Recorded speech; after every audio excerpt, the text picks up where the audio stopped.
चकोर भैला भले अवध के तू चंदा। तो ये किशोरी जी की महिमा है, जिन्होंने भगवान को भी परतंत्र और पर्वत बना दिया है। कल हम लोग चर्चा कर रहे थे, मालियों से अनुमति लेकर और राम जी फूल तोड़ने लगे। अब आगे भी बढ़ना है, नहीं अब दिन ही कितने रह गए और कथा बहुत बाकी है, तो किशोरी जी का आगमन होता है। ठीक है, सीता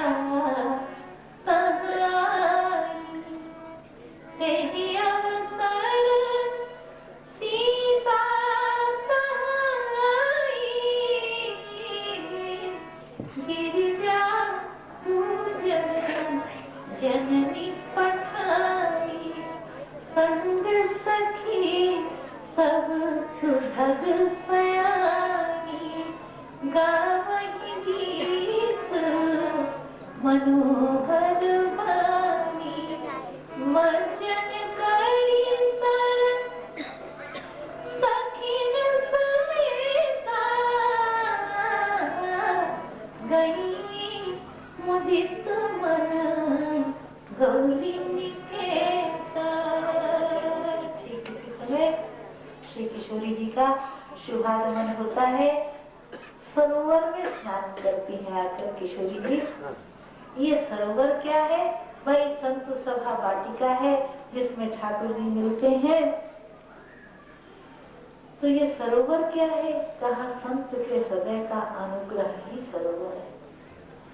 संत हृदय जैसे निर्मल वारी, संत के हृदय का आशीर्वाद ही सरोवर है। बोलने से नहीं होता कि महाराज आशीर्वाद दीजिए, हृदय से निकलना चाहिए। हमारी भावना से, हमारे व्यवहार से, हमारे प्रेम से, हमारे समर्पण से इतने अभिभूत हो जाएं कि हृदय से आशीर्वाद निकले। संत हृदय जैसे निर्मल वारी। और कठिन नहीं है, क्योंकि संत तो सहज कृपालु होते हैं, दया की कृपा की मूर्ति होते हैं महाराज, और सुलभ भी होते हैं। संत दुर्लभ नहीं है। गोस्वामी जी तो कहते हैं बहुत सुलभ है। मन सब ही सुलभ सब दीन सब देसा। सब ही सुलभ सब दीन सब देसा। सेवा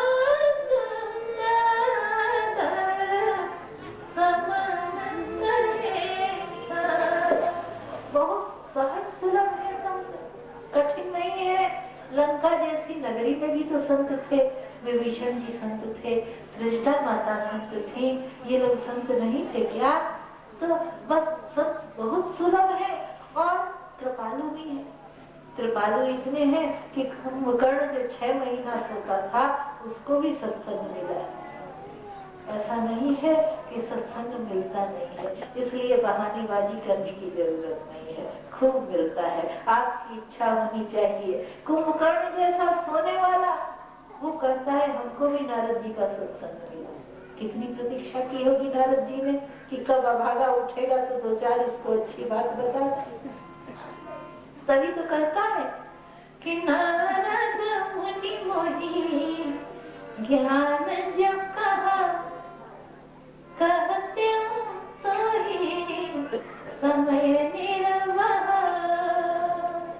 तो संत सभा रूपी अमराई में जाए और संत के हृदय का अनुग्रह मिल जाए, तब जाकर प्राप्ति होगी श्रद्धा रूपी पार्वती और विश्वास रूपी भगवान शंकर की। मंदिर है विराजमान। आई बड़े प्रेम से पूजा करती हैं किशोरी जी। और देखिए ये चौपाई तो हमको इतनी प्यारी लगती है इस प्रसंग की, जैसे एक सामने में संपूर्ण स्वरूप आ जाता है। बोले पूजा की अधिक अनुराग निज अनुरूप सुभग वर है, कितनी भोली भाली ये प्रार्थना है, कितना भोलापन है, कितना बचपना है इस मांगने में कि हे माई हम जितनी सुंदर हैं इतना ही सुंदर वर हमको देना। कितनी मधुर चौपाई है, कितनी छोटी कितनी भोली होगी किशोरी जी जो उन्होंने मांगा होगा। वस्तुतः माँ सुनैना ने सिखा के भेजा है कि बिटिया बाबा तो तुम्हारे ऐसे ही हैं, ठान लिया कि जो धनुष तोड़ेगा उसी से ज्ञान कर देंगे, न रूप रंग देखेंगे और न विद्या बुद्धि देखेंगे। कहते हैं राज समाज आज जो ही तोड़ा उसी के साथ प्रभु अनुजय समेत वैदेही। ये कोई बात है क्या? तुम जाओ पार्वती मैया से कहना कि हम जैसी सुंदर हैं ऐसा ही सुंदर दूल्हा हमको चाहिए। देखिए वर के पिता को संतोष हो जाता है, कन्या के पिता को वर के रूप से उतना मतलब उसको नहीं रहता।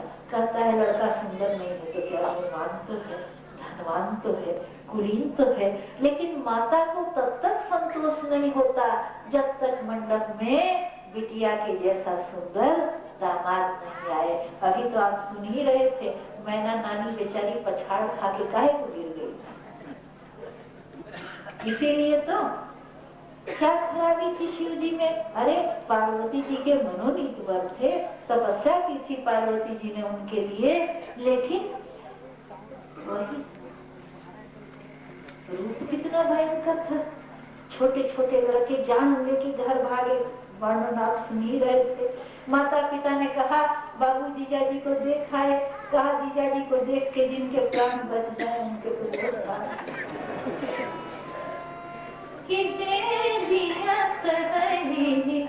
बरात देखत पुण्य बड़ तिन कर सही, देखी सौमा विवाह घर घर बात कन कही। तो लड़का सुंदर नहीं हो तो माँ को बहुत वेदना होती। शिव जी के विवाह में तो राम जी के विवाह में बारातियों की ज्योनार भोजन विवाह के बाद हुआ है। शिव जी के विवाह में बाराती पहले खाने बैठ गए हैं कि पता नहीं ब्याह होगा कि नहीं होगा, भोजन तो कर ले, ऐसा न हो कि भूखे भगा दिए जाए। और जो खाने बैठे तो उसमें भी आफत थी, पत्थर परोसने वाले बेचारे हैरान परेशान रुक गए। किसी ने कहा रुक क्यों गए, परोसो। कहा क्या करो, देखो जरा इनको, भूख ही नहीं है और खाने बैठे क्या करें। कहा देखो पहले जिनके मुख हैं उनको दे दो, बाद में उन लोगों के बारे में विचार करें। तो आगे फिर रुक गए। कहा क्यों रुक गए? बोले यहाँ भी मुसीबत,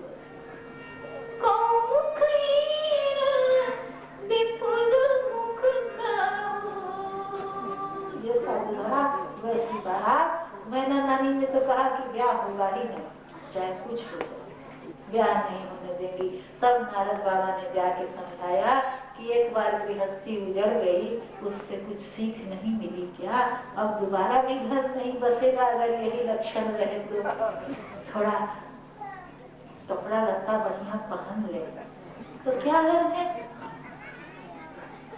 और जिस समय पार्वती मंगल में गोस्वामी तुलसीदास जी महाराज ने लिखा है कि जब नारद बाबा ने कहा कि लड़का हमारा खराब थोड़े है, अरे जरा ढंग का पहन ओढ़ ले तो अभी चेहरा चमक गया। तो भगवान शंकर ने एक बार नेत्र बंद किए, बागंधर नीलांबर बन गया और सर्प बिच्छू बन गए, मोती मणियों के आभूषण।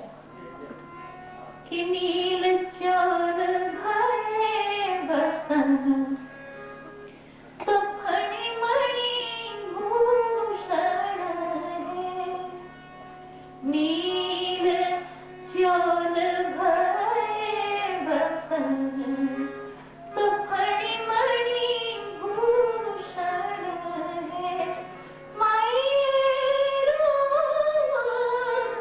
रोम पर उदित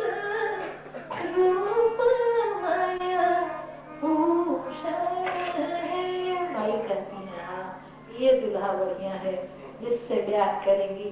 ब्याह हो गया। भगवान शंकर अपने सहज स्वरूप में बैठे हैं कोवर भवन में। नामुनाई पान लेके, बुंदेलखंड के विनीत जी की ये कविता है, बहुत अच्छी लगती है। एक नामुनाई पान लेके दुल्हा शिव जी को देने के लिए कहा, बाबू आपके तो भाग खुल गए। बड़े आई खवासी स्वाभिमान लिए डोली डोली, बोली की दुल्हा दी पान यह पाई। ब्याह में गयो बधू पाई दिवा, रस रीति सोने गमेलो निभाई। अब तो क्या हो गया, कुछ नेक मिल जाए सरकार। शिव जी ने कहा, मांगो क्या चाहिए, जो मांगोगी वही देंगे। शिव जी के साथ ये एक अच्छी या बुरी जो भी कह लीजिए एक बात है कि आप उनसे जो मांगिए वो मिल जाएगा। कई बार तो अपने फंस जाते हैं।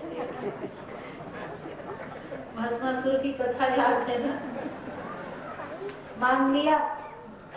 नारायण ऐसा नहीं करते, क्योंकि उनका एक नाम है।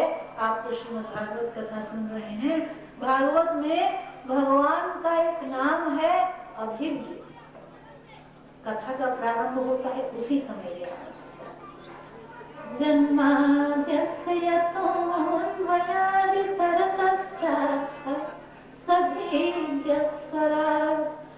भगवान का एक नाम है अभिज्ञ, जानने वाला। नारायण तो देख लेते हैं कि क्या ठीक रहेगा, कभी देते हैं कभी नहीं भी देते हैं। नारद जी मांगते रहे हमको अपना रूप दे दीजिए, नहीं दिया। लेकिन भगवान शंकर तो बोले, जो जो मांगता है दे देते हैं। भस्मासुर ने कहा, हाथ माथे पर रखें, वो भस्म हो जाए, दे दिया। अब उन्हीं के सिर पर रखने लगा। अब दौड़े, रास्ते में भगवान विष्णु मिल गए। शिव जी ने कहा, प्राण बचाइए, तो बड़ी मुसीबत। भगवान नारायण ने भस्मासुर से कहा, कहाँ जा रहे हो? भस्मासुर ने कहा, भले मिल गए, मैं ब्याह करना चाहता हूँ, तुम पुरोहित बनोगे क्या? भगवान विष्णु ने कहा, लड़की कौन है? पार्वती जी है। अरे वो तो शंकर जी की पत्नी है, पार्वती जी से कैसे ब्याह करोगे? असुर ने कहा, उनको तो हम अभी भस्म कर देंगे। कैसे भस्म करोगे? कहा, उन्हीं के वरदान से। भगवान विष्णु ने कहा, जी भांग खा के पड़े रहने वाले के वरदान का इतना क्या भरोसा, जरा करके तो देखो, अपने सिर पर हाथ रख के देखो कुछ होता है क्या। तो शिव जी का स्वभाव है कि जो मांगेगा वो दे देंगे। शिव जी ने नाउन से कहा, मांगो क्या चाहिए? नाउन ने कहा, बहुत विचार किया क्या मांगे। फिर सोचा, जो लोग बड़े आदमी हैं उनके सामने बोलना नहीं चाहिए, वो अपने मन से देंगे तो बहुत कुछ देंगे, इसलिए उन्हीं पर छोड़ देना चाहिए। नाउन ने कहा, आपको जो अच्छा लगे वो हमको दे दीजिए। बाबा तो प्रसन्न हो गए, भाई हमको जो अच्छा लगे वो दे दें, ऐसा तो आज तक कोई बोला ही नहीं, तो जरूर देंगे, क्यों नहीं देंगे। और फिर क्या किया,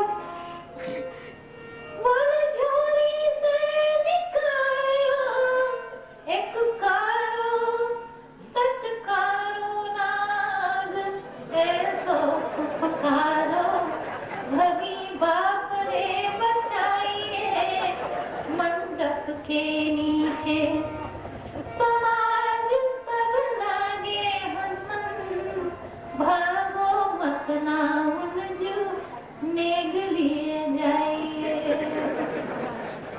तो सब था शिव जी के विवाह में, लेकिन दुल्हा देखने में अच्छा नहीं था, बहुत गड़बड़ी हुई, बड़ा हंगामा हुआ। माई ने कहा कि बिटिया, अब जगदम्बा गौरी मैया ही तुम्हारा कल्याण कर सकती हैं। बाबा तो बेमतलब की एक बात लेके बैठ गए, सबको नाराजी थी। और राम जी को देखने के बाद तो जनकपुर वासी और बेचैन हो गए, क्योंकि उनको लगता ही नहीं था कि राम जी धनुष तोड़ सकते हैं। इतने कोमल, इतने सुकुमार देवी देवता बनाती नहीं क्यों? तोड़े धनुष मृणाल किनाई, दुहाई गौर पार्वती।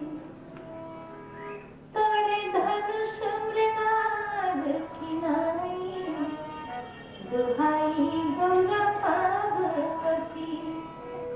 कहीं मोच न खाए कलाई, दुहाई गौर पार्वती। तोड़े धनुष मृणाल किनाई, दुहाई गौर पार्वती।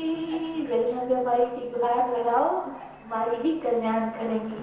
तो इसीलिए माई के मंदिर में जाकर किशोरी की प्रार्थना कर रही है कि पूजा की अधिक अनुराग, पूजा की अधिक अनुराग, निज